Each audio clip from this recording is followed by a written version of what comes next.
C'est la fin des vacances et tous les parents se disent plus jamais on ne part avec tout cet attirail. Poussettes, lit parapluie, chaises hautes, chauffe-biberon, baignoire, babyphone, tapis d'éveil et j'en passe. Les vacances des parents commencent toujours par le même casse-tête, comment tout emmener sans oublier l'essentiel. Avec l'application Simple, c'est la fin des vacances chargées et le début des séjours légers. Tu loues ton matériel de puériculture directement sur ton lieu de séjour et en un clic, tu trouves ce dont tu as besoin auprès d'autres parents. Évidemment, Simple met un point d'honneur sur l'hygiène et la sécurité. Alors fonce télécharger l'application Simple, Simple, disponible sur l'App Store et sur Google Play. On vous met tous les liens en description de l'épisode parce que voyager léger, c'est simple. Bienvenue dans la saison 2 de Eden Stories. Ici, on brise les impossibles liés à la parentalité, grâce à des récits sincères et inspirants, d'espoir et de réussite. Vous pouvez retrouver l'intégralité de nos épisodes sur Deezer, Spotify, Apple Podcasts et en vidéo sur YouTube. À partir de maintenant, on vous proposera un épisode par semaine, tous les mardis à 6h du matin, et 2 formats différents. Un format long, sans coupure ni montage, et un format un peu plus condensé qui durera entre 30 et 45 minutes. N'oubliez pas de nous suivre et de nous doter 5 étoiles sur votre plateforme préférée. Aujourd'hui, j'ai le plaisir d'accueillir Dylan. Bonjour. Bonjour Marine. Alors déjà, je tiens à te remercier d'avoir fait la route et d'avoir accepté mon invitation. On a plein de choses à se dire tous les deux. Oui, je crois. Oui. On va se présenter déjà. Alors moi, tu me connais et puis on s'en fiche un petit peu, mais toi, je te laisse la parole. C'est à toi de parler. Alors moi, c'est Dylan, du coup. J'ai 36 ans. Je suis papa de 2 enfants, donc un ado de 15 ans et une petite puce qui aura 10 ans en fin d'année. Nous habitons en Bretagne depuis 4 ans avec mes enfants. Et nous sommes arrivés là-bas avec leur maman il y a 4 ans. Je souffre de troubles bipolaires également.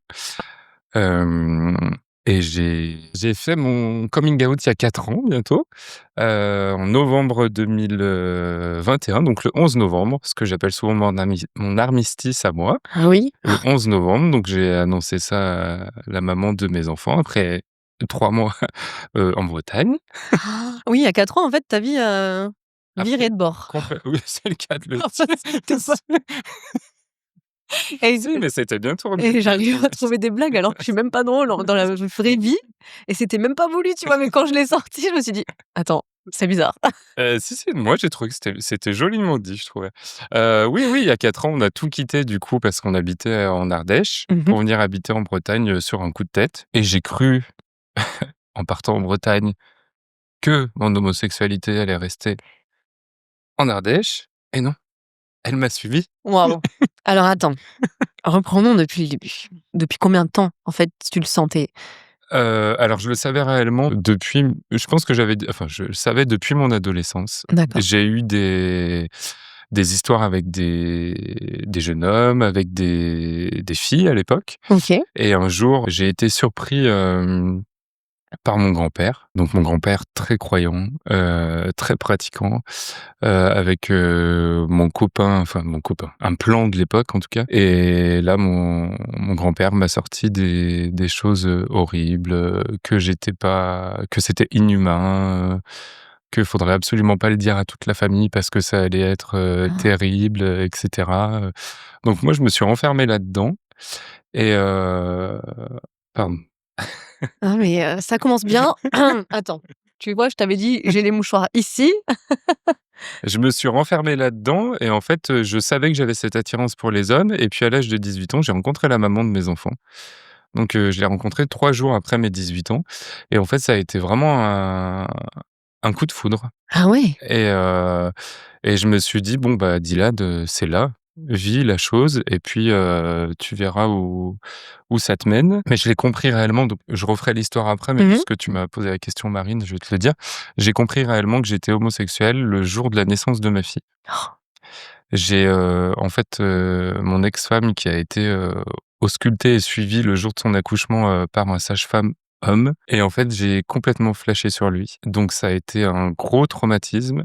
Je commence, je dirais, tout juste à l'accepter, enfin à déculpabiliser de cet épisode-là. Bah, là, je me suis dit, «Ouais, c'est soit tu pars maintenant, soit tu assumes ton homosexualité maintenant». soit, bah, tu restes parce que tu peux pas la laisser avec notre fils avait 6 ans, avec, notre fille qui venait juste de naître et en fait, pour la petite anecdote, donc elle a accouché dans un hôpital, spécialisé qui était loin de chez nous, enfin à 1 heure de chez nous parce qu'elle avait une grossesse difficile. Elle a accouché à 1h08 du matin. À 3h30 du matin, j'étais dans notre lit chez nous, à 1 heure de route et j'ai passé ma nuit à pleurer et le lendemain, j'arrivais même pas à venir avec notre fils pour qu'il rencontre sa petite sœur parce que je savais, en fait. Ce qui se passait? Je savais ce qui se passait en moi, ce qui se passait dans ma tête et c'était hyper, culpabilisant parce que j'osais même pas la regarder, ce qui est pour moi évident aujourd'hui, ce qui l'était pas à l'époque, mais et du coup, je me suis dit: «Enfin voilà, t'assumes pas Dylan. Enfin, il faut pas que tu l'assumes maintenant en tout cas parce que voilà». Donc j'ai vécu 6 ans comme ça. Waouh, tu Ah, enfoui, tout ça. je Mais, juste pour qu'on comprenne bien aussi, quand ton grand-père, t'a surpris et t'a dit toutes aux ces horreurs, atrocités, ouais. heu, c'est resté un secret de famille? Personne n'a Complètement. eu connaissance de ça toutes Non, ces années? non. Jusqu'à maintenant, je me disais en fait, il a fait ça, OK, c'est sa génération, donc oui, je vais peut-être pas laisser passer, mais je vais enfouir et tout et en fait, en 1 année, là, j'ai fait un gros travail sur ça et je me suis dit: «Non, en fait, c'est pas possible. Je peux pas laisser passer» parce que je me suis marié, j'ai vécu des années merveilleuses avec la maman de mes enfants, on a eu nos enfants, mais ça a quand même brisé ma vie, quelque part et brisé celle de mes enfants aussi parce qu'il y a comme je dis souvent, alors parfois ça choque. Moi, ça me choque pas parce que j'ai pas de mal à en parler, mais comme je dis souvent, si j'avais vécu vraiment comme j'avais envie de vivre, mes enfants actuels, je les aurais pas connus. Ouais. Je les aurais pas eus, je les aurais pas connus, je les aurais peut-être imaginés parce qu'en tant qu'homosexuel, on sait que c'est très compliqué encore aujourd'hui en 2025 d'avoir des enfants par adoption, par GPA, des choses comme ça. Mais souvent je dis: «Mais en fait, mes enfants, je les aurais pas connus». Donc j'aurais peut-être pas eu toute la enfin, c'est sûr, j'aurais pas eu toute la souffrance qu'il y a derrière, si je m'étais pas assumé tout de suite. Je regrette pas du tout la vie que j'ai eue, au contraire, mais j'aurais toujours un petit peu cette, tristesse de m'être loupé moi, en fait, Mmh. en tant Toutes que ces personne. années? Voilà, toutes ces années en tant que moi, en tant que personne. Tu es resté marié 6 ans avec la maman de tes 10 ans. enfants? 10 ans? Alors, je l'ai quitté en novembre 2021, ça allait faire 10 ans en juin 2022 D'accord, donc et pendant 10 ans, tu as enfoui 15 même, parce qu'on 15 ans. on est resté 15 ensemble quasi. Au total, oui. Ouais, alors Marié j'ai 10 ans. enfoui, oui et non, parce que je reste persuadé que et je le sais, aujourd'hui parce qu'on en a parlé, il y a quelque temps. Elle le savait déjà depuis, un moment et en fait, quand on est parti vivre en Bretagne, heu, je crois que c'était 2-3 mois avant, on a fait un week-end avec les enfants et quand on est rentré, j'étais vraiment mal et heu et elle m'a dit: «Il faut que tu me dises les choses» et à ce moment-là, je lui ai dit en fait, «Je pense que j'aime les 2, les hommes et les femmes». Et comme elle est très ouverte d'esprit et je pense qu'aussi elle était surtout très amoureuse, hem, elle m'a dit: «Bah, écoute, on va faire comme ça, on verra bien où ça nous mène et tout». Mais je pense qu'elle le sait, elle le savait depuis très longtemps et en fait, au début, j'ai pas enfoui. Oui. Quand je l'ai rencontrée, de mes 18 ans jusqu'à je dirais ouais, jusqu'à temps qu'on ait notre fille, du coup, jusqu'à mes 26 ans, parce que ma fille est née, j'avais 26 ans. J'ai pas enfoui, en fait, je le savais, Mmh. je vivais avec plutôt qu'enfouir, mais ça me créait pas de traumatisme et puis j'avais pas l'envie d'aller voir, des hommes et cetera et c'est quand l'envie d'aller voir des hommes est arrivée que je me suis dit: «Là, Dylan, va falloir faire les choses bien, en fait». Y compris pour, elle, surtout pour nos enfants et aussi pour moi. Parce que je pense que j'avais déjà beaucoup de culpabilité, je voulais pas m'en rajouter, Mmh. encore, d'autres derrière. Ce qui peut se comprendre, Ouais, c'est un sacré chamboulement, oui. de faire face aussi à ses émotions, à ses ressentis. Est-ce qu'il y a quelqu'un à qui tu as pu en parler du coup? Parce que si personne ne le savait à ce moment-là, est-ce que tu as pu te raccrocher à quelqu'un, une Absolument épaule? pas, Pas du tout? absolument pas. Quand je l'ai dit, personne n'a été surpris du tout. Il s'en doutait en Ils fait? s'en doutaient tous, D'accord. sauf ma petite sœur, avec qui je suis extrêmement proche. J'ai toujours été, c'est encore plus depuis que je suis vraiment moi, si je puis le dire comme ça. Mais non, j'ai pu en parler à personne et c'est surtout ça qui m'a énormément coûté parce qu'en fait, bah, dans mon cerveau, ça générait des angoisses, impossibles et puis alors je me faisais des scénarios. sur, le jour où j'allais l'annoncer à tout le monde. Je me disais, bah, déjà la maman de mes enfants, je me disais: «Forcément, elle va me retirer mes enfants». La première chose que je lui ai dit, je lui ai tenu la main et je lui ai dit: «S'il te plaît, ne me retire pas mes enfants. Parce que si tu me retires mes enfants, en fait, tu me retires, voilà». Merci pour le mouchoir. Quel paquet entier. Je lui ai dit: «Si tu me retires mes enfants, en fait, tu me retires tout».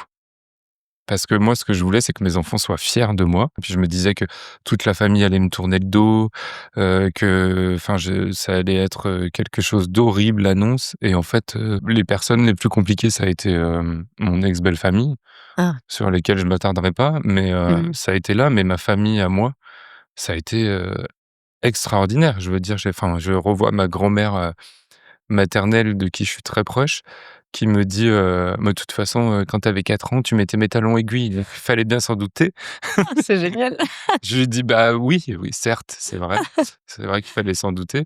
Et en fait, comme ils m'ont vu un peu, mon entourage dépérir au fur et à mesure de mes dépressions, bon qui résultaient de ma bipolarité, mais aussi du coup du fait que je m'assumais pas. Alors aujourd'hui, j'ai fait du chemin par rapport à ça, mais il y a 4 ans de ça, j'ai coupé les ponts avec mes parents justement en leur disant: «En fait, c'était à vous de venir me voir en tant que parents et de me dire: "Bah Dylan, on sait pourquoi tu souffres tant. Bon bah, il y a tes dépressions et cetera, mais il y a aussi, ça et on est là, on va être avec toi, Mmh. pour ton divorce, pour, voilà». Parce que pour parler de ça aussi, si tu m'autorises à en parler, tout de suite Marine, Bien sûr. souvent je dis, quand on s'assume comme ça, qu'on a été marié à une femme, c'est pas pour ça qu'on souffre pas. C'est pas pour ça qu'on l'oublie et tout, parce que moi, ça restera toujours la maman de mes enfants et qu'elle a supporté des choses, on va pas se mentir. Devoir divorcer parce que ton mari est homosexuel, l'apprendre au bout de 15 ans, Ah, ça doit être, heu, terrible aussi. c'est pas psychologiquement, pour une femme, tu perds toute confiance en toi. Enfin, c'est logique. La dernière personne que je voulais faire souffrir, c'était bien elle Ah oui. et c'est aussi pour ça je pense qu'à un moment, j'ai pensé moins aux enfants, et plus à elle, en fait. Oui, en tant que femme et que Voilà. personne quand même qui t'avait accompagnée pendant 15 ans de ta Oui. vie, c'est énorme. Exactement et puis elle a traversé, beaucoup de choses. Je veux dire, enfin, dans ma famille à moi, il y a eu beaucoup de décès, de choses comme ça, de trucs et je veux dire, elle a toujours été là et voilà donc moi, ce que j'aime dire, c'est que souvent, moi, on me dit: «Oui, bah, toi, du coup, tu quitté donc ça a été facile». Mais non, ah non, ça a été loin Franchement, d'être facile. Alors en plus, moi, il y a les troubles bipolaires qui s'y rajoutent donc vraiment ça a accentué les choses, mais je me rappelle le jour où enfin, je dis souvent: «Je l'ai quitté», mais on a plus pris la décision à 2, mais c'est pour, quand j'ai acté la chose en tout cas. Mais pour moi, ça a été la fin de enfin, ce jour-là, c'était la fin de ma vie pour moi. Puis on en parlait tout à l'heure, j'ai j'ai été médiatisé, oui. lors d'un événement précédent où je racontais mon histoire. J'ai eu un commentaire d'une maman, je tiens à la préciser quand même, d'une maman qui avait ses 2 enfants en photo de profil qui m'a dit: «Eh ben, s'ils souffrent de troubles bipolaires et qu'ils sont homo comme le père, ils vont être aussi malades que lui». Et là, je me suis dit: «Ah oui, donc il y a vraiment des gens qui sont je dirais même pas qu'ils sont limités, ils sont bêtes, en fait. Pour Non, mais moi, c'est des c'est terrible de voir ça, de bah oui, c'est j'arriverai jamais. Moi, je suis Tony me dit tout le temps: «Mais c'est internet, les gens se croient tout bah permis oui, tout à et fait. tout». Mais moi, j'arriverai jamais à comprendre, Moi, je comprends pas et puis je comprends pas la haine, je ouais, comprends pas le pour moi, voilà, aujourd'hui, j'ai un fils qui va avoir 15 ans là dans 15 jours. aïe, aïe, aïe. Le lycée arrive. Ah là là. Heu, Ma fille aura 10 ans à la fin de l'année et en fait, souvent je dis, quand je vois mes enfants, ils ont même pas eu à accepter en fait. Alors justement, comment ça s'est passé? Mais c'est vrai parce que quand vous êtes séparés avec leur maman, qu'est-ce que vous leur avez dit? Ils avaient quel âge à ce moment-là? Jules avait, du coup, attends, je calcule, 11 ans? 11 ans et demi, ouais et Rose allait avoir 6 ans le mois d'après. OK. Bon, ils avaient l'âge quand même de comprendre ce qui se Oui, passait, tout en à tout cas fait. une séparation. Qu'est-ce que vous leur avez dit? Alors Jules, au début, leur maman ne voulait pas leur dire, tout de suite, tout de suite et en fait, moi, je leur ai dit: «Si on leur annonce notre séparation, en fait, faut leur dire tout de suite le pourquoi du comment parce que moi, je Oui. veux pas continuer à mentir, en fait» et en fait, Jules, je lui ai dit, je me souviens très bien, je suis monté dans sa chambre, je lui ai tenu les 2 mains, donc il était là avec son casque parce que mon fils est un geek, à contraire de son papa. Je lui ai tenu les 2 mains et je lui ai dit: «Bah, voilà, papa et maman, ils vont se séparer». Donc là, il a commencé à pleurer déjà, ce que je comprends tout à fait. Le mythe de la famille parfaite qui s'écroule et je lui ai dit: «En fait, papa, il est très attiré par les garçons et et Jules, je me souviens plus exactement, ce qu'il m'a dit. Je me souviens juste qu'il a beaucoup pleuré. Il est passé par une phase où je dirais pas qu'il m'a détesté, mais il a employé des mots, assez durs quand même. Heu, des mots que les homophobes, pardon, emploient en général. Ah ouais? Oui, donc j'ai laissé un peu dans cette phase parce que je pense qu'il avait besoin de ça pour, puis il avait besoin aussi de me détester avant de voir qu'en fait, j'étais toujours, son papa Il est toujours le même et toujours le aussi, même quoi. Ça changeait pas, bien sûr. parce que comme je leur dis souvent, surtout à Rose parce que ma Rose est très curieuse, je lui dis souvent, «La sexualité de papa, c'est privé ma chérie». Quand, on était avec, maman, c'était privé, Bien sûr. tonton, tati, c'est privé, donc moi, c'est privé aussi. Et Rose, alors, ça s'est fait qu'on lui avait pas dit tout de suite parce qu'elle était petite quand même, elle allait avoir à peine 6 ans. En fait, un jour, on part, parce qu'on a vécu ensemble pendant 6 mois après notre séparation. Ne faites jamais ça en tant que couple C'est séparé. très long, Ouais, moi. c'est très long et moi, je m'en suis rendu compte, quand, mon ex-femme est partie avec son nouveau compagnon. Dans les mois pas tout de suite, mais dans les mois qui ont suivi, je me suis dit: «En fait, ça fait plus de mal que de bien». Puisque quand tu commences à avoir ta vie chacun de ton côté, Mmh. c'est pas sain du Ah, tout. tu vois l'autre, Voilà, partir, revenir, exact. Voilà, on a essayé de faire ça pour les enfants, mais c'était pas la bonne idée du siècle. Et Rose, en fait, un jour, un truc banal. On part, je crois faire 2-3 courses tous les 3. Jules restait à la maison et je revois très bien cette scène. Je suis en train de mettre le manteau de Rose et elle dit à sa maman, «Je comprends pas, ça fait quelques jours avec papa, vous faites plus de bisous». Ah, Et je et je regarde mon ex-femme et je lui dis: «Bon, bah, là, c'est le moment, quoi. ah bah, On va pas lui dire, bien sûr. on s'est engueulés, on est fâchés, c'est Faut sauter ridicule, sur quoi». l'occasion Voilà. là, hein. Et du coup, on l'assoit sur le canapé et je lui dis: «Bah, voilà, papa et maman, ils se séparent».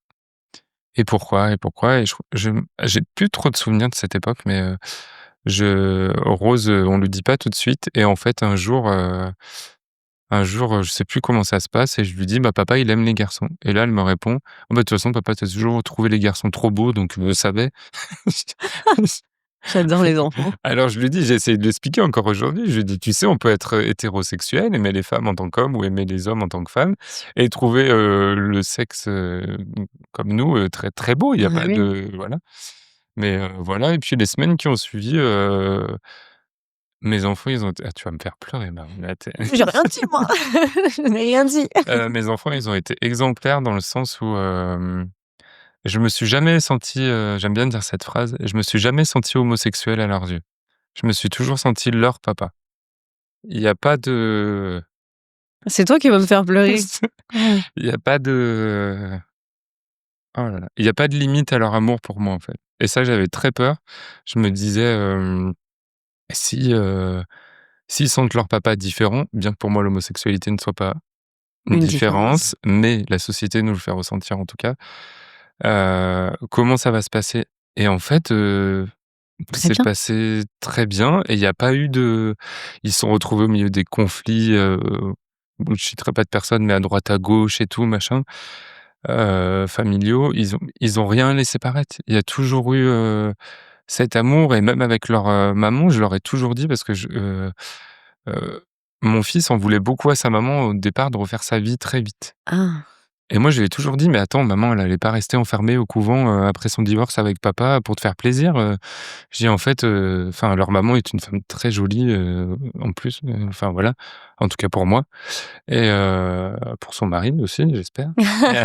on le souhaite en tout cas. Tu étais soulagée toi qu'elle, refasse sa Pas vie du tout, aussi vite entre guillemets, non? pas du tout. Non? Je l'ai détesté C'est vrai. à un point phénoménal. Je m'en veux aujourd'hui de lui avoir fait tout ce que je lui ai fait à l'époque parce que je lui ai envoyé des messages absolument horribles, en fait, je comprenais pas, ce qu'elle a rencontré avec l'homme avec qui elle s'est remariée aujourd'hui. Elle l'a rencontré 3 mois après, Mmh. mais en fait, c'était j'allais dire son parcours de vie. J'avais pas à lui en vouloir. Elle me devait rien. Quand tu te fais enfin, quand tu quittes quelqu'un, pour X ou Y raison, mais en tout cas là, dans mon cas, parce que tu es homosexuel au bout de 15 ans, que tu as été avec la mère de tes enfants, ce n'est certainement pas à moi à lui dire, ben, en fait, refais ta vie en temps là, machin, attends ça, attends ci, attends ça. Et en fait, aujourd'hui, je pense que ça a détérioré, beaucoup nos relations qu'on peut avoir aujourd'hui parce qu'il y a beaucoup de choses qui restent, que j'ai pu lui dire, que du coup, elle m'a dit en réponse qu'on pensait pas vraiment tous les 2 et cetera, Mmh. sur le coup de la colère. Mais pour, en revenir, mais pour finir avec ça, parce qu'après j'aime pas trop en parler longtemps, mais Ouais. pour en revenir avec ça, je suis très heureux pour elle aujourd'hui. Même si, comme je te disais tout à l'heure, en tant que divorcé, forcément, il y a des conflits, peu importe la raison pour laquelle on a divorcé. Mais aujourd'hui, elle a refait sa vie, elle va bientôt avoir un bébé. Je suis très content pour elle, elle est très heureuse donc voilà, feu, il y a plus qu'à vivre. Mais les enfants, non, ils ont été, moi je dis souvent, je souhaite ce genre d'enfant à tout le monde. Parce que, par exemple, il y a 2 mois, j'ai fait ma première Gay Pride et ma fille m'a fait la tête parce que je l'ai pas emmenée avec moi. C'est pas vrai?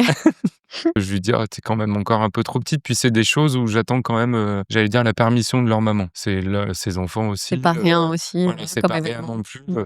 il y a des créatures dans ces événements-là qui sont, voilà, que moi j'adore, mais ma fille elle a 10 ans donc je me dis Oui. quand même c'est pas, voilà, adapté à son âge. Et Jules aujourd'hui, il a une grosse bande de potes.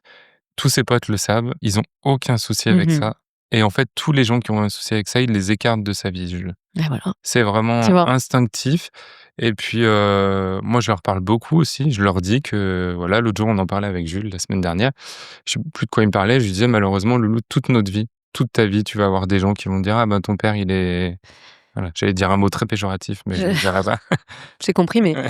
j'espère que non. J'espère que pas Bah, toute sa vie, en moi fait, tu aussi. vois? Ouais. Parce qu'il serait temps que les choses, changent et évoluent. Et ouais, il serait temps, mais malheureusement, pour moi qui m'assume depuis 4 ans, j'ai pu remarquer que c'est encore difficile quand même. C'est encore difficile et même quand les gens acceptent, il y a quand même pas mal de stéréotypes, tu vois? Genre la question, qui fait l'homme, qui fait la femme, alors Ah que ça, purée. heu, Est-ce que ça faisait partie des choses qui te freinaient, à faire ton coming out du coup? Est-ce que tu en avais peur de ça avant de le dire aux gens? Est-ce que c'est quelque chose qui ouais, t'effrayait ou pas? complètement. Des stéréotypes comme ça, tu Ouais, veux dire? de Ouais, de de complètement. prendre ça dans la figure, en Ouais. fait, tu vois, au quotidien ou presque? Ça m'effrayait en fait et ça me renvoyait à une image, que je voulais pas de moi, en fait. Dans le fait de m'assumer, il y avait aussi la résonance de pas avoir d'enfant. En tout OK. cas, pas naturellement. Alors, je le précise quand même, je n'ai pas été avec la maman de mes enfants juste pour faire des enfants. Mais ça, on l'a bien compris puisque Mmh, non, mais parce que votre relation, ça part d'un coup de foudre. oui, Déjà, à partir de là, on peut non, pas mais parce douter, que s'il y en a qui voient ça, ils mmh. seraient réjouis d'entendre ça, mais ça me terrorisait de pas avoir d'enfant. Vraiment, vraiment. Il y avait plein de choses comme ça qui me faisaient peur, il y avait la société qui me faisait peur.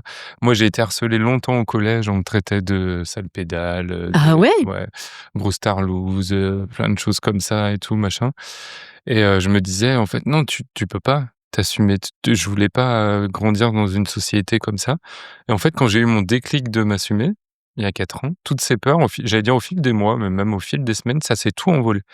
Et aujourd'hui, c'est quelque chose, que mon homosexualité, je la revendique parce que pour moi, on a le droit, voilà, on a le droit d'être soi-même dans un monde qui accepte pas qu'on soit soi-même, en fait. Mmh. Quand j'ai été médiatisé pour ça aussi, récemment, j'ai eu beaucoup de messages de jeunes homosexuels ou d'homosexuels mariés comme moi à des femmes et qui n'osent pas s'assumer. J'ai eu un message d'un jeune homme qui a, 17 ans, je crois, qui va avoir 18 ans sans tarder là, qui m'a dit: «Mais moi, si je l'assume, mon père, il me tue». Mais je me dis: «Mais on est en 2000», mais sans parler qu'on soit en 2025, même si on était allé Ouais, en 2000 d'ailleurs. oui. Je me dis: «Mais comment on peut, faire ressentir ça à son enfant?» Pour en revenir à donc tu disais tout à l'heure que tu avais un trouble, psy, il s'agit de la bipolarité. Oui. Alors, on sait pas très bien, enfin, en tout cas, moi, je suis sûre que plein de gens qui vont écouter et regarder, ne savent pas trop de quoi il s'agit. Comment tu t'en es rendu compte? Comment tu as pu poser un diagnostic là-dessus? Alors la bipolarité, faut savoir que ça met 10 à 15 ans pour être, diagnostiqué. Enfin les troubles psy et la bipolarité en particulier, Ah, ça met 10 à 15 ans à être diagnostiqué après les premières phases en fait. OK. Parce qu'il y a plein de choses qui y ressemblent entre guillemets, la dépression, tout court déjà. Et en fait, moi j'ai fait une première grosse dépression, je l'ai senti arriver. À l'époque, je savais pas encore trop comment c'était. En 2018, fin 2018, j'ai senti vraiment que je tombais, mais c'était vraiment hallucinant et j'ai fait une tentative de dans 2019. Donc tentative de vraiment, crier au secours en fait. Parce que je savais plus, en fait, je savais plus vraiment si c'était une dépression, j'allais dire normale, mais je veux dire, psychique ou si c'était vraiment mon homosexualité cachée qui faisait ça. Et en fait, j'ai fait une tentative de donc malheureusement, spontanée devant mes enfants, mes parents, Ah, devant tout le monde? mon ex-femme. C'est mon papa qui m'a sauvé la vie, d'où mon tatouage ici, puisque c'est la main de mon papa avec le papillon. Donc le papillon, c'est moi. Donc j'ai été interné 15 jours en hôpital psychiatrique et en fin de compte, là, on a décelé, en quelque sorte, une grosse dépression. Du coup, pendant cet internement, j'ai eu un psychiatre que je n'ai pas aimé du tout, qui m'a dit tout de suite, parce que je lui ai parlé de mon homosexualité, qui m'a dit tout de suite: «Il va falloir annoncer votre homosexualité. De toute façon, c'est ça, qui cloche». Je me Ah. souviens très bien qu'il m'a dit ça. Il pensait que c'était ça Ouais, le le fin fil fond, conducteur. voilà, le fil conducteur. Et je lui dis: «Moi, non», je dis: il y a autre chose». J'ai dit: je me suis renseigné, je pense que j'ai des troubles bipolaires parce qu'il y a des choses qui me font dire». Je me souviens très bien quand je remonte très loin, quand j'étais ado déjà, que j'avais des phases vraiment, voilà. C'était Donc le début, mais c'était voilà, j'ai eu plusieurs fois envie de mettre fin à mes jours quand j'étais ado. Je suis jamais passé à l'acte, mais en fait, 1 mois après mon coming out, un soir, on mange avec mon ex-femme. Donc là, tout est acté, on va divorcer, on va machin, notre vie va changer et tout. Et en fait, je fais ce qui s'appelle une décompression en trouble psychiatrique. ouais. Donc j'ai tout qui, voilà, qui remonte dans mon cerveau et qui me fait péter un plomb et on est en train de manger. À cette époque, j'ai encore pas de traitement et on est en train de manger, là, j'ai un couteau dans la main et je dis à mon ex-femme: «Enlève-le moi, sinon je me tranche la gorge». Elle te dit quoi? Elle t'aide Elle à m'aide, agir, enfin elle me met au lit avec une musique, calme sur mon portable pour m'apaiser. Je prends un anxiolytique parce qu'à l'époque, j'avais déjà des anxiolytiques et j'aime bien parler de tout ça parce que les gens se rendent pas compte de tout mmh ce qu'il peut y Non, mais avoir tu autour. tu es libre ici Ouais. de Et je crois que c'est le lendemain, on va pour faire des courses et on doit passer par un pont, en fait. Et on arrive au rond-point qui est tout juste avant le pont et je lui dis: «Tu t'arrêtes tout de suite parce que s'il y a des bouchons sur le pont, je saute du pont». Et en fait, là, je comprends que j'ai un problème, mais que, comme on disait tout à l'heure avec Tony, j'ai l'envie de vivre et que ces pensées, elles sont là, mais je veux pas. Encore aujourd'hui, ce qui est le cas d'ailleurs quand je suis en phase dépressive. Du coup, on me fait, réinterner. Mon médecin traitant me fait réinterner pendant 15 jours et demi, je crois. Et en fait, ma psychiatre qui me suivait du coup à l'hôpital psychiatrique où j'étais, démissionne de l'hôpital et va dans le privé. Donc je l'ai à partir de là dans le privé et en fait, c'est là qu'on diagnostique le trouble bipolaire. Enfin, qu'elle pose, les bases en tout cas et qu'elle me dit: «En fait, je comprends pas qu'on l'ait pas dit avant. qu'on l'ait pas dit avant». Bah, je lui dis: «Merci, moi aussi». Comme je disais à ma sœur souvent, j'ai tenu, mais il y a des jours où c'était horrible parce qu'en fait, les troubles étaient là, la dépression était là et je me disais: «Mais» j'avais qu'une envie, enfin non, j'avais qu'une pensée, c'était de mourir en fait parce que j'y arrivais plus et que personne en quelque sorte comprenait ou voulait m'aider et quand elle a posé le diagnostic et qu'elle m'a dit: «On va mettre ça, ça, ça comme traitement», j'ai dit: «Ah, bah, tu vas pouvoir souffler Dylan en fait, tu vas pouvoir, et puis savoir ce qu'on a surtout, ça change tout en fait dans une vie» et c'est pour ça qu'aujourd'hui souvent on dit avec ma psychiatre me dit souvent: «En fait ce n'est pas, l'homosexualité qui vous a fait devenir bipolaire, c'est la bipolarité qui vous a empêché d'assumer votre homosexualité». Et en fait, depuis que j'ai accepté ma maladie, déjà, je réussis beaucoup mieux à en parler. Enfin, j'en parle vraiment ouvertement, comme là aujourd'hui. Bien sûr. Et tout le monde chez moi au courant, mes enfants, mes parents, Mmh. enfin tout le monde, tout le monde. Quand je suis au bar avec mes potes, qu'on mange un petit truc, je prends mes cachets, et ça surprend personne. C'est pas un tabou. Voilà, je veux pas en faire un tabou parce qu'en fait, ça fait partie de moi. Et au contraire, quand je suis en phase dépressive, je veux être entouré. Ça aide les gens aussi à Voilà, comprendre aussi et pouvoir te complètement. soutenir Ouais, par rapport à ça. je veux être entouré parce que j'ai pas envie, heu, que ce soit quelque chose où les gens ils se disent: «Ah bah Dylan, il est là, il déprime, machin». Je te donne un exemple, mais là début mai, j'ai été hospitalisé parce que je sortais d'une phase, dépressive parce que j'ai perdu un ami très cher à moi, que j'embrasse d'ailleurs, là où il est, mon petit chat. Tous nos autres amis vont voir, donc ça leur fera plaisir que j'y ai Mmh. pensé. Dans un accident de voiture, donc il avait que 19 ans, donc ça a été très violent. Ça a été très, très violent pour nous tous et voilà, je savais qu'à ce moment-là, Reprends un petit peu. heu C'est dur. j'ai été du coup, je suis rentré dans une phase dépressive évidemment, hein. On a beau essayer de lutter, des fois ça veut pas et j'étais, hospitalisé. Je dis bien hospitalisé et pas interné parce que cette fois j'ai été en clinique privée, début mai pendant 10 jours pour réajuster mon traitement et juste, pour souffler et en fait, le psychiatre, j'arrive, donc il voit plusieurs patients qui rentrent ces gens-là. J'arrive et tout, il me dit: «Vous accompagnez qui?» Comment ça? Et la dame de l'accueil, Marie-Ange, comme je me souviens très bien si tu me vois Marie-Ange, elle dit: «Mais non docteur, c'est monsieur untel, qui vient, il est patient». Du coup, on va dans son cabinet. En plus, moi, toujours, enfin, toujours à la pointe de la mode et tout, machin. Je m'étais bien mis de la bébé crème anti-cerne et tout. Et il me dit je rentre, il me dit: «Mais vous êtes là pour trouble bipolaire?» Je lui dis: «Oui» et j'ai un trouble anxieux dépressif aussi. Ça va faire envie ça à mes futurs maris, tiens. À mes futurs Oui, maris. non, non, j'en aurai qu'un. Pardon. Et et du coup, je rentre et je lui dis: «Mais en fait, moi, je veux pas c'est pas que je veux pas qu'on le voie, c'est que je veux être, normal». Je sais pas s'il y a des gens normaux sur cette terre, mais je veux être juste Dylan, en fait. J'ai mis du temps, par exemple, voilà, ma maladie me faisait sentir très vulnérable et très, j'allais dire, très replié sur moi-même et quand je me suis inscrit sur les sites de rencontres au début de mon coming out, De ton célibat. de mon célibat, tout neuf, que j'ai chassé à la chasse à l'homme, j'avais beaucoup de mecs qui me disaient: «Ah mais tu es trop beau, tu es machin», mais ça me paraissait, enfin je le Pas voyais toi. ouais voilà, je le voyais pas du tout et aujourd'hui, alors Ah, j'ai pas du tout honte de le dire, je voilà. me trouve très beau. Eh ben, tu vois, c'est bien, ça fait du bien, non, de le dire? En Bah plus, oui. là, dans un micro, ça résonne dans tes oreilles. Je me trouve très beau et j'ai plus en fait, avant, j'avais honte de penser tout ce que je pensais sur moi, bon ou mauvais Mmh. et aujourd'hui, non, parce que, par exemple, souvent on me dit, une fois, j'ai une amie qui m'a dit: «Non», qui a dit à un autre ami: «Mais parle-lui pas comme ça, Dylan, tu sais, non, il te parle comme ça parce qu'il est bipolaire et tout», je sais pas quoi et je lui dis: «Non, non, c'est pas que je suis bipolaire, c'est que j'ai un sale caractère aussi». C'est J'ai un rien à voir. certain caractère.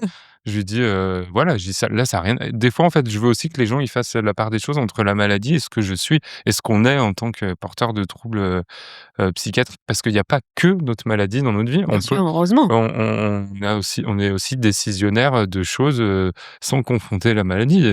Par exemple, au niveau de ma vie de papa célibataire, par exemple. Alors justement, parce que quand même tes enfants maintenant sont grands, ils sont capables, d'entendre les choses et de comprendre. Tu leur as annoncé forcément qu'il y avait eu un diagnostic Oui. sur ta bipolarité. Comment ils ont réagi? Est-ce qu'ils savent, repérer quand ça va pas? Comment ça Ouais. se passe dans Bah, votre quotidien? c'est le sujet où je vais m'en sortir pour, C'est mais c'est très important parce que là, s'il y a quelqu'un, s ne serait-ce qu'une seule oui, personne bien qui sûr, nous tout écoute et à fait. qui se reconnaisse là-dedans, si ça peut l'aider. Ouais. Alors moi, mes enfants, je leur en ai rapidement parlé comme tout. À partir du moment où le diagnostic a été posé, je me souviens, on a fait, réunion de famille, comme j'adore faire et comme mon grand déteste. C'est vrai? À chaque fois, il me dit: «On se croirait dans les séries américaines avec tes réunions de famille là». Ouais, c'est un ado, hein. Ouais, ah bah oui et du coup, donc je leur ai dit, je leur ai expliqué la maladie. Voilà, je me souviens que mon fils m'a dit: «Oui, donc c'est, tout ce que tu as eu ces autres années», parce que mon fils, il est là depuis tout petit, il a tout vu. C'était ça du coup? Bah oui, oui, mon chat, enfin bref et comment ils le vivent, à l'heure d'aujourd'hui, ils le vivent, sereinement pour le grand, dans le sens où mon grand est très, tout ce qui le fait souffrir, il le met de côté. Il a cette chance d'avoir ce caractère-là, il a le caractère de sa maman. Tout ce qui va le faire souffrir, il le met de côté, il le met dans une case et puis voilà. Donc ma maladie, on en parle. Il me booste beaucoup. Il me booste énormément, quand je suis en phase dépressive ou quand il voit parce qu'on va pas se mentir, des fois, je laisse aussi la maladie l'emporter. Ça arrive très rarement, mais il y a des fois où je laisse la maladie l'emporter et je pars dans des travers. C'est-à-dire que sur mon canapé, j'ai pas envie de bouger, j'ai machin, machin. Bah, Jules, il est là, il arrive, bah, non, en fait. Ah ouais, Tu il te vois? secoue un peu? Ouais, il me secoue, il est là, et voilà, il me fait comprendre que eux ils sont là et il a raison, il a tout à fait raison. Rose, c'est beaucoup plus difficile parce qu'elle a énormément peur de me perdre. La semaine dernière, tu vois, elle m'a dit une phrase, que j'ai trouvée hyper dure. Souffle un coup. Voilà. Tu Elle veux un m'a verre dit d'eau? C'est bon? non, c'est bon, j'ai elle m'a dit, «Je veux pas te laisser toute seule papa parce que j'ai toujours trop peur que tu aies envie de quand on n'est pas là» et et en fait, on a beaucoup discuté et je lui dis: «Tu sais» et je suis très sincère moi avec les enfants et surtout avec Rose parce que Rose, il faut que elle a que 10 ans mais je veux lui défaire un peu cette image de bisounours qu'elle a parce qu'elle est voilà. Il faut qu'elle comprenne, en fait. Maintenant, je pense qu'elle est en âge de comprendre avec tout ce qu'elle a vu de ma maladie et je lui ai dit: «Mais tu sais ma chérie, même si un jour vous êtes chez papa, enfin que vous êtes à l'école en tout cas, mais que vous êtes la semaine chez papa, si malheureusement j'ai envie, je le ferai quand même». Ce qui ne sera jamais le cas, je le sais. Tous les gens qui verront cet épisode de ma famille et tout, je le sais moi que je le ferai jamais. J'ai toujours ce truc au fond de moi où je le sais et heu et je lui dis: «En fait, ma chérie, tu es ma fille, tu n'es pas mon infirmière. Alors s'il te plaît, reste à ta place». Rose est très, très sensible. Alors je dis souvent elle est comme moi, mais elle est surtout elle-même déjà, heu, mais elle a cette vision de la vie où elle peut être, émue d'un rien, donc de son papa qui a une maladie psychiatrique, qui a déjà essayé de se donner la mort, qui a été hospitalisé 3 fois. C'est parfois compliqué et ce qui l'énerve le plus, Rose, c'est que les gens me voient qu'à travers ça. En fait, par exemple, quand je rencontre des mecs, donc bien sûr mes enfants, j'en parle tout de suite, mais ma maladie, avant, j'en parlais pas tout de suite, tout de suite. Ah ouais? Et heu et maintenant j'en parle, très rapidement parce que je me dis: «Ça fait partie de moi» et souvent Rose, elle me dit: «En fait, les mecs, ils m'énervent parce que du coup, ils se font, toute une image et machin et tout». Je lui dis: «Oui, mais ça, tu pourras pas le changer, ma chérie». Je dis: «En fait, si le mec, il reste pas avec papa parce qu'il ait peur, c'est quelque chose, Mmh. mais je dis, qu'il accepte pas ou qu'il comprenne pas ou qu'il essaye pas de comprendre, je dis: «C'est que c'était pas le bon pour papa, c'est tout» et puis voilà. Donc Rose, ouais, Rose, c'est ma maman, c'est ma sœur, c'est ma femme, c'est mon Tous les infirmière. rôles quoi, Ah bah, à la à maison, cet âge-là. elle me dit toujours, de toute façon, tu pas les alors elle dit jamais: «Tu pas les femmes», elle dit: «Tu plus les femmes» et «Tu divorcé de maman, donc la seule femme à la maison, c'est moi maintenant». Oh attention, ça file droit, hein? Je lui dis: «Mais» je dis: «Tu sais, quand tu es pas là, je m'en sors très bien, sinon je sais me faire à manger et tout». Elle est Mais trop ouais, Rose, ce qui l'embête le plus, c'est qu'elle sait à quel point moi, tu peux souffrir. voilà et puis, elle sait à quel point surtout, le fait d'avoir personne dans ma vie me fait énormément souffrir. Dans le sens où j'ai énormément de choses à donner, dans mon rôle mmh, de papa, transmettre des choses que malheureusement aujourd'hui, comme je te disais tout à l'heure, il y a beaucoup d'homosexuels qui peuvent pas être papa parce que le système veut Mmh. que ce soit très long, très coûteux aussi, il faut Compliqué, se le dire, coûteux. très compliqué et que déjà, bah, oui, pour des parents lambda aussi, C'est hétéros, c'est très compliqué d'adopter et tout, mais quand tu es homo, malheureusement, faut le dire, hein, faut dire les choses, c'est encore plus compliqué. mmh. Hem et du coup, Rose, ouais, elle souffre beaucoup de ça aussi. L'année dernière, elle voulait coller des affiches dans notre village sur tous les lampadaires avec «Papa recherche un amoureux» Arrête, elle est géniale. Je suis déçue de pas la rencontrer. et heu et je lui dis: «Mais c'est vrai, on peut pas faire ça», tu sais? Je dis: «Déjà, toute la commune va Mais savoir que papa, il attends, est gay». c'est une idée quand même, Mais ouais, hein, ouais, je je sais trouvais que pas, c'était une idée pas mal et elle me dit l'autre jour, elle me dit: «Tu qu'à coller une affiche derrière ta voiture». Je lui dis: «Ouais, avec ma grosse tête sur le marché avec le eh, drapeau LGBT». elle a des idées celle-ci, hein? Ah oui, non, mais Rose, pour son papa, elle a plein de mais ma Rose, moi, c'est alors j'ai pas du tout la même relation avec les 2 en fait. Ah ouais, après ils ont pas le même âge Mais non, aussi. ils ont pas le même âge et puis ils ont pas vécu les mêmes choses et puis Jules est beaucoup plus indépendant, mais Rose, ouais, mais Rose est trop pot de colle parfois, faut le dire. Alors écoute, est-ce que tu as fait passer plein de messages, qui sont très, très importants, tous les uns et les autres. Est-ce que tu as quelque chose à dire pour, ou les papas solos qui vont se reconnaître ou ceux qui n'osent pas partir, enfin tous ces gens-là, Pour les papas solos, parce que je parlerai principalement des papas parce qu'on parle trop oui, là, il y en a qui vont m'en vouloir, mais on parle trop souvent des mamans pour moi. mais là on est là aujourd'hui pour parler des papas. Pour les papas solos, ce que je dirais, c'est de croire en soi. On n'a pas toujours besoin, les enfants ont toujours besoin de leur maman, évidemment, mais on n'a pas toujours besoin, nous, des femmes. On peut très bien s'en sortir, en tant que père tout seul. Il faut se faire confiance. Il faut avoir confiance en ses enfants aussi parce que, des fois, on dit: «C'est des enfants», mais ils comprennent beaucoup de choses Bah oui. et ils font beaucoup de choses aussi. Faut se faire, c'est pas toujours facile. Heu, il y a des jours où on se dit, sans parler moi de la maladie, vraiment parler du côté papa solo, souvent financièrement, 12 du mois, je me dis: «Punaise Dylan, mais comment tu vas faire?» Et en fait, on trouve des solutions, on trouve alors peut-être qu'il y en a qui ont plus de chance que moi, qui sont riches, mais Non mais non, tu as raison d'en parler parce que ça fait partie, ouais, mais je leur dirais, ouais, vraiment de se faire confiance et puis, je trouve qu'on est dans une société aujourd'hui qui donne encore, en 2025, malheureusement, pas la place encore assez, aux papas. mmh, Vraiment. c'est vrai. Après bien sûr, il y a des papas qui comme des mamans, qui savent pas faire leur job, de papa ou de Qui maman, prennent pas leur place qui aussi. prennent pas leur place aussi. Mmh. Mais je trouve qu'en 2025, on parle moi, je vois souvent, tu vois, des vidéos sur Instagram où on dit, bah, tu sais que tu es maman quand, par exemple, ton gamin te lève à 5:00 du Mmh mh. matin. Mais en fait, moi-même, quand j'étais marié, je me levais à 5:00 du matin pour mes gosses, Bah, hein. là, tu vois, je te félicite, j'espère qu'il y en a qui entendront ça. Moi, j'ai de la chance d'être accompagnée de Tony, du coup, que tu as Oui. eu, et qui fait tout ça, en fait, Bah oui. même si je suis là et qui Bah qui oui, fait voilà, moi lui-même, je quoi. Et j'ai une question qui me vient aussi, tu lui dirais quoi au Dylan il y a longtemps, là, il y a quand tu longtemps, étais jeune, ado? Tu es encore jeune, hein? 36 ans, merci, rattrape-toi Marine. mais non, mais à cet enfant, à cet adolescent que tu étais. Moi, je lui dirais, déjà, je lui dirais pas: «Sois fier de toi», parce que pour moi, c'est trop banal, en fait.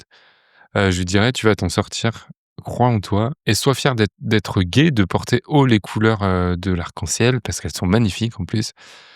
Sois fier, de la personne que tu vas devenir, sois fier des épreuves que tu vas, je trouve pas mon mot, Braver et braver, ouais, ouais, enfin, tout ce parcours. voilà, avec brio parce que finalement j'y aurais jamais cru il y a encore, 5 ans de ça, j'y aurais jamais cru. Ouais, avance la tête haute déjà, ne cède jamais, à ses idées noires et par contre je lui dirais, «Deviens-toi plus tôt». Si c'était à refaire, je partirais à la naissance de ma fille. Merci infiniment, vraiment encore, Dylan, d'être Bah, venu à merci à moi. toi, c'était vraiment génial, mais vraiment, hein, je tiens à te le dire, merci beaucoup. Tes questions Merci. étaient parfaites, j'ai pu J'ai rien parler. préparé, hein, c'est toi qui C'est as emmené, ouais, je parle beaucoup moi en plus, mais j'adore. merci à toi et puis bon courage surtout à tous ceux qui vont regarder ça et qui croient que ça Mmh. peut pas arriver parce que ça arrive forcément. Quand, sans parler d'avoir envie, la vie fait que ça arrive à un moment. On peut pas et si le blond aux yeux bleus musclés m'entend, je suis là. Merci beaucoup. Merci à toi.